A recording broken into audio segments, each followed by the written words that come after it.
Good morning students, welcome in the class 8।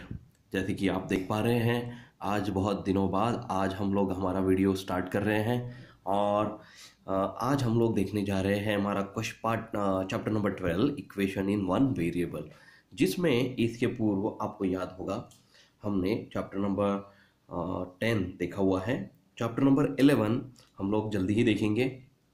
तो यहाँ पे आपको जैसे बताया गया है कि in the previous standard we have studied equation in one variable, मतलब इसके पूर्व स्टैंडर्ड में यानी कि 7th स्टैंडर्ड में आपने देखा होगा कि हमने इक्वेशन इन वन वेरिएबल देखे हुए हैं। सिंपल इक्वेशन, जैसे यहाँ पे कुछ एग्जांपल्स भी आपको दिए गए, जैसे कि x+4 = 9। Then how to solve this example, therefore x = 9 - 4 and therefore x = 5। तो यहाँ पे x की वैल्यू आपको 5 मिलेगी।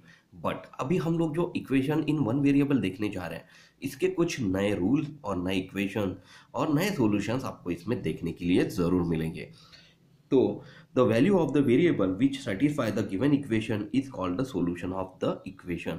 मतलब किसी भी इक्वेशन के सॉल्यूशन को हम लोग तभी उस इक्वेशन का सॉल्यूशन कहेंगे जब उसकी वैल्यू, जो भी वेरिएबल की वैल्यू होगी, वो उस इक्वेशन की वैल्यू को सेटिस्फाई करेगी। और second, solving an equation means to find the solution of the equation. मतलब किसी भी इक्वेशन को सॉल्व करना यानी कि उस इक्वेशन के सॉल्यूशन को फाइंड करना है, ठीक है ना। और इसमें कुछ और 4 पॉइंट्स भी दिए गए हैं, ये आप लोग आराम से पढ़ सकते हैं बेटा। लास्ट टाइम जैसे लास्ट ईयर आपने कुछ जैसे स्टैंडर्ड 7 में ये एग्जांपल्स देखे होंगे किस तरह से इसे सॉल्व करते हैं। जैसे कि मान लीजिए कि x+4 = 9 है, तो हम लोग इस इक्वेशन में यहाँ पे सिर्फ यदि हमने 4 ये वैल्यू भी अगर डाल दी, तो दोनों बॉक्स में हम लोग को सिर्फ 4 वैल्यू रखनी है। तो x+4 - 4, 4 - 4 0 हो जाता है, = 9 - 4 = आपका आंसर यहाँ पे आएगा बेटा 5। और उसी तरह से जैसे हमने यहाँ पे x - 2 = 7 है, तो हमने मान लीजिए कि यहाँ पर 2 वैल्यू रख दी, तो दोनों जगह पे हमें ये 2 वैल्यू रखनी पड़ेगी। कोई भी एक वैल्यू हम लोग यहाँ पे रख सकते हैं। तो x - 2 + 2 यानी कि -2 + 2 होता है 0 = 7 + 2 यानी कि x = क्या हो जाएगा बेटा 9। तो इस तरह से हम लोग ये एग्जांपल सॉल्व करके देख सकते हैं। अब हम लोग चलते हैं solution of equation in one variable में। इसमें कुछ सॉल्व प्रॉब्लम्स आपको दिए गए हैं। इन सॉल्व प्रॉब्लम्स को आप ज़रूर प्रैक्टिस करके देखिए ताकि आपको इनमें इसे सॉल्व करते समय कोई प्रॉब्लम ना हो। And let's start our practice set number 12.1, जिसमें फर्स्ट एग्जांपल हम लोग लिखते हैं। सो देखिए स्टूडेंट्स, यहाँ पे जैसे हमने ये कॉपी में इक्वेशन इन वन वेरिएबल, हमारे चैप्टर का नाम मार्जिन के हमेशा ऊपर लिख लिया है। तो जैसे हम लोग अभी तक लिखते आए हुए वैसे ही आपको इसको लिखना है। और प्रैक्टिस सेल 12.1 इस तरह से बॉक्स हमने कर दिया है। लेट्स स्टार्ट, हमारा क्वेश्चन नंबर 1 हम लोग यहाँ पे अभी लिखना शुरू करते हैं।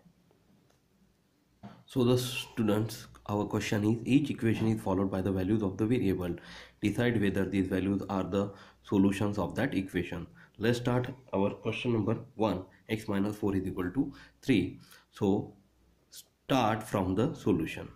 सॉल्यूशन में हमें इस प्रॉब्लम को सॉल्व करते समय x - 4 = 3 लिख लेना है।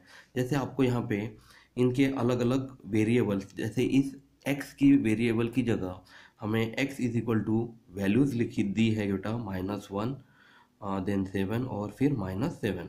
ऐसे 3 वैल्यूज़ में से कोई एक वैल्यू ही x की फाइनल वैल्यू होगी, जिससे आपको ये इक्वेशन सॉल्व होकर मिलेगा। और इसमें आपको डायरेक्टली उस वैल्यू को पुट करके इसे सॉल्व करना है। जैसे देखिए x - 4 = 3, इस इक्वेशन को देखने के बाद आपको ज़रूर ध्यान में ये आता होगा कि यदि x की वैल्यू 7 रखी जाए तो 7 - 4 = 3 होता है।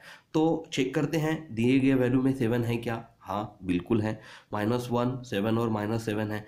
तो आपको अंदाज़ा तो आ ही गया होगा कि इन तीनों वैल्यूज़ में से सिर्फ वैल्यू 7 ही एक ऐसी मात्र वैल्यू है कि जिसे इसमें से ये सॉल्यूशन, इस इक्वेशन का सॉल्यूशन 7 वैल्यू लेने से आपको इसका आंसर परफेक्ट मिल जाएगा, है ना।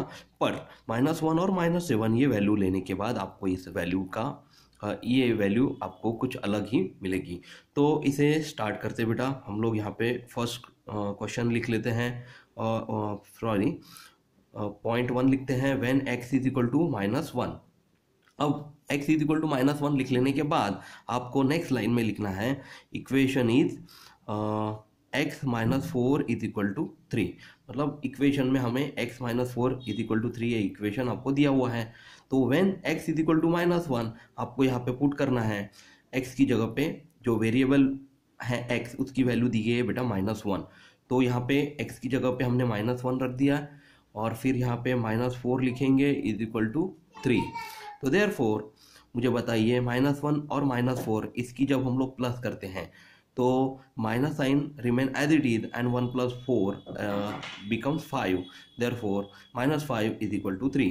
अब मुझे बताइए दोनों जगह पर दोनों वैल्यू इक्वल होनी चाहिए, तभी हमें इस इक्वेशन का करेक्ट सॉल्यूशन मिलेगा। बट यहाँ पे इक्वेशन का करेक्ट सॉल्यूशन आपको मिल रहा है क्या? दोनों जगह पे सेम वैल्यू नहीं, तो -5 इज नॉट इक्वल टू 3। तो यहाँ पे ये हमारा इक्वेशन नहीं है, ये हमें पता चल गया है। अब सेकंड पॉइंट में हम लोग लिखेंगे बेटा when x is equal to 7। ठीक है, यहाँ पे इस तरह से हम लोग जब कोई जो भी वैल्यू हम लोग ले रहे हैं इसको इस तरह से हम लोग बॉक्स कर लेंगे। एंड देयरफॉर आपको यहाँ पे x -4 इज इक्वल टू 3 ये इक्वेशन लिख लेना है, और यहाँ पे x की जैसे 7 वैल्यू दी गई है वो पुट कर लेनी है x की जगह पे, और x -4 is equal to 3 and therefore 7 में से 4 गया, x की जगह पे 7 लेने के बाद बाकी वैल्यू आपको जैसे कि वैसे ही लिख लेनी है। 7 में से 4 गया 3, और यहाँ पे भी आपका आंसर मिलता है 3, तो 3 is equal to 3 and therefore आप यहाँ पे लिख सकते हैं hence by putting value of x is equal to 7 decide whether the values of the solution of that equation. मतलब ये वेरिएबल की वैल्यू 7 या फिर जो भी आपने ली हुई है वो लेने के बाद आपको करेक्ट सॉल्यूशन मिल रहा है क्या, तो आप डायरेक्टली यहाँ पे लिख सकते हैं by putting the value of x is equal to 7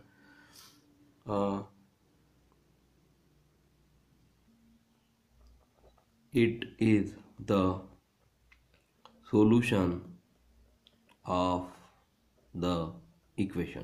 okay, तो ये इक्वेशन का सॉल्यूशन हो जाने के बाद क्या अब हमारा ये प्रॉब्लम यहीं पे हम लोग स्टॉप कर देंगे? नहीं, यहाँ पे हम लोग को और तीसरी वैल्यू भी लेकर इसे सॉल्व करना बेटा। Then again when x is equal to -7 इसे भी हम लोग इस तरह से बॉक्स करेंगे एंड देयरफॉर जैसे हम लोग यहाँ पे लिखते हैं x -4 इज इक्वल टू 3।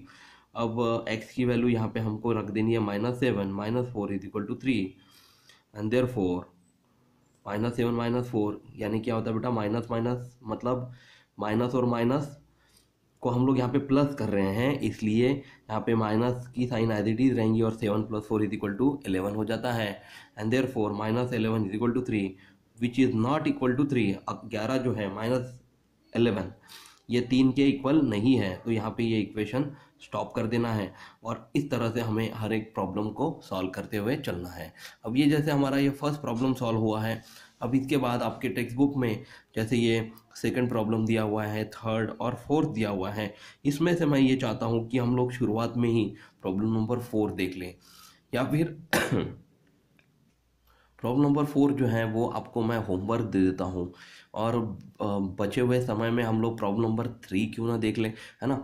तो प्रॉब्लम नंबर 3 देखने के बाद हम लोग को आइडिया आ जाएगी कि इन प्रॉब्लम्स को किस तरह से सॉल्व किया जा सकता है। तो लेट्स स्टार्ट प्रॉब्लम नंबर 3। तो स्टूडेंट्स हमने यहाँ पे प्रॉब्लम नंबर 3 यहाँ पे लिख लिया हुआ है ना। अब 2a + 4 is equal to 0 and we are using the variable a is equal to 2 - 2 और 1। मतलब हमें इन 3 वेरिएबल्स में कोई भी एक वेरिएबल ऐसा होगा कि जो कि इस इक्वेशन का सॉल्यूशन होगा। तो अब हम लोग यहाँ पे इसे स्टार्ट कर देते हैं और स्टार्टिंग में हम लोग को इसे सॉल्यूशन लिख लेना है। सॉल्यूशन में पॉइंट 1 देना है, 2a + 4 इज इक्वल टू 0, ये हमारी इक्वेशन है। अब यहाँ पे हमें लिख लेना है बेटा when a is equal to 2। अब जब a इज इक्वल टू 2 होगा तो हमें a की वैल्यू इस इक्वेशन में पुट कर देनी है, और इस इक्वेशन में a की वैल्यू पुट कर देने के बाद क्या हमें इसका solution correct is equal to 0 ही मिलेगा या नहीं, ये हमें चेक करना है। तो लेट्स स्टार्ट। तो यहाँ पे हम लोग यहाँ पे लिख लेते बेटा 2 × a इज इक्वल टू 2, यानी कि यहाँ पे क्या आएगा, ये a की जगह पे हमने यहाँ पे 2 रख दिया है, +4 इज इक्वल टू 0। अब मुझे बताइए, बाकी वैल्यू जैसे कि वैसे रखी, एक की वैल्यू चेंज करके हमने 2 रख ली है, तो 2 इंटू 2 होता है बेटा 4 और 4 रिमेन एज इट इज, तो 4 plus 4 is equal to 0 and therefore 8 is equal to 0। अब मुझे बताइए कौन से एंगल से हमें 8 इज इक्वल टू 0 लग रहा है, नॉट इक्वल टू 0 है ना ये, therefore 8 is not the solution of the equation, sorry a is equal to 2 is not the solution of the equation.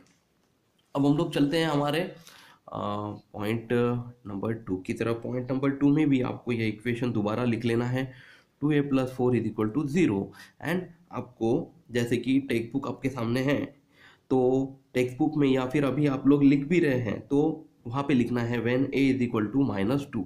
अब a की जगह पे हमें वैल्यू कौन सी रखनी है बेटा, -2। अब देयरफॉर 2 इंटू a की जगह पे क्या आएगा, ब्रैकेट में आपको लिखना है -2 प्लस 4 इज इक्वल टू 0। अब देखिए मुझे बताइए 2 इंटू 2 क्या होता है 4, और यही अगर माइनस साइन लग जाए तो 2 इंटू -2 क्या होगा बेटा, -4 प्लस 4 इज इक्वल टू 0। अब 4 में से 4 में से 4 गए, यानी कि -4 प्लस 4 यानी क्या होगा, 0 इज इक्वल टू 0। यानी कि हमें जो RHS में राइट हैंड साइड में जो वैल्यू दी गई थी वही आपको LHS में यानी कि लेफ्ट हैंड साइड में मिल रही है। अब हम लोग आसानी से कह सकते हैं कि यस कि ये it is the equation, it is the solution of the equation. जो हमने इसके पूर्व प्रॉब्लम में लिखा हुआ था वही सेंटेंस आपको यहाँ पे भी लिखना है। Hence by putting value of x is equal to value of a is equal to -2, it is the solution of the equation। then let's start। तो अब देखिए जैसे यहाँ पे हमने ये प्रॉब्लम स्टार्ट किया हुआ था, इस प्रॉब्लम में आपको 3 वेरिएबल्स, एक वेरिएबल के 3 वैल्यूज दी गई थी, जिसमें हमारी फर्स्ट वैल्यू गलत हुई, सेकंड वैल्यू करेक्ट हुई, लेकिन हमें इस प्रॉब्लम को यहाँ पे स्टॉप नहीं करना है ना। थर्ड टाइम अगेन 1 से इस प्रॉब्लम को हम लोग चेक करके देखेंगे। Hence by putting the value of a is equal to 1, therefore जैसे हम अभी तक लिखते आए हुए 2a plus 4 is equal to 0, आपको यहाँ पे नेक्स्ट लाइन में लिखना है when a is equal to 1 and therefore 2 into a की जगह पे हमें 1 रखना है, प्लस 4 इज इक्वल टू 0 हो जाएगा। तो 2 इंटू 1 क्या होता है बेटा, 2 plus 4 is equal to 0 and 2 plus 4 is equal to 6 होता है, इज इक्वल टू 0 है। Hence by putting the value of a is equal to 1 we are not getting the solution of the equation. तो ये जो है वो यहाँ पे स्टॉप हो जाता है। यहाँ पे आपको इस सिंबल को नॉट इक्वल टू 0 करके शो करना ही है, ठीक है। अब यहाँ पे आते हैं बेटा हम लोग हमारे प्रॉब्लम नंबर क्वेश्चन नंबर 2 और क्वेश्चन नंबर 4 की तरफ, जो कि आपको इसके बाद दोनों प्रॉब्लम्स होमवर्क हैं। ये ज़रूर आप लोग घर में मुझे करके व्हाट्सएप पे हमारे ग्रुप में सेंड करिए, जो कि यहाँ पे मैं प्रॉब्लम लिख कर बता देता हूँ। जो हमें सॉल्व करना है वो प्रॉब्लम है 9m is equal to 81, m is equal to आपको 3 वेरिएबल्स से इसे सॉल्व करके देखना है बेटा। 9m is equal to 81, m is equal to 3, then m is equal to 9 and m is equal to -3। 3 बार इसे तीनों पॉइंट्स लेकर अलग अलग तरीके से एक के नीचे एक सॉल्व करके देखना है। तीनों में से कोई एक ऐसी वैल्यू होगी कि जो इस इक्वेशन का सॉल्यूशन होगा। एक हिंट मैं देना चाहता हूँ बेटा, 9m इज इक्वल टू आपको यहाँ पे सॉल्व करते समय 9 into m is equal to 81 लेना है। यानी कि ये जो डॉट यहाँ पे कोई भी सिंबल नहीं है। जब कोई सिंबल इसके बीच में नहीं होता वेरिएबल और वैल्यू के बीच में, तो समझ लेना है कि उसके बीच में बेटा मल्टीप्लिकेशन है। और फोर्थ क्वेश्चन को आप लोग जो प्रॉब्लम नंबर 1 में हमने सॉल्व किया हुआ है उसी तरह से इसे भी सॉल्व करके देखिए। ये भी प्रॉब्लम बहुत आसान है, आपको आसानी से समझ में आ जाएगा और दोनों प्रॉब्लम आसानी से आप लोग सॉल्व करके दे सकते हैं। तो यहीं पे हम लोग हमारा वीडियो स्टॉप करते हैं। अगले वीडियो में ज़रूर हम लोग मिलेंगे कुछ और नए एग्जाम्पल्स के साथ। तब तक अपना ख्याल रखिए। Thank you class, take care, bye.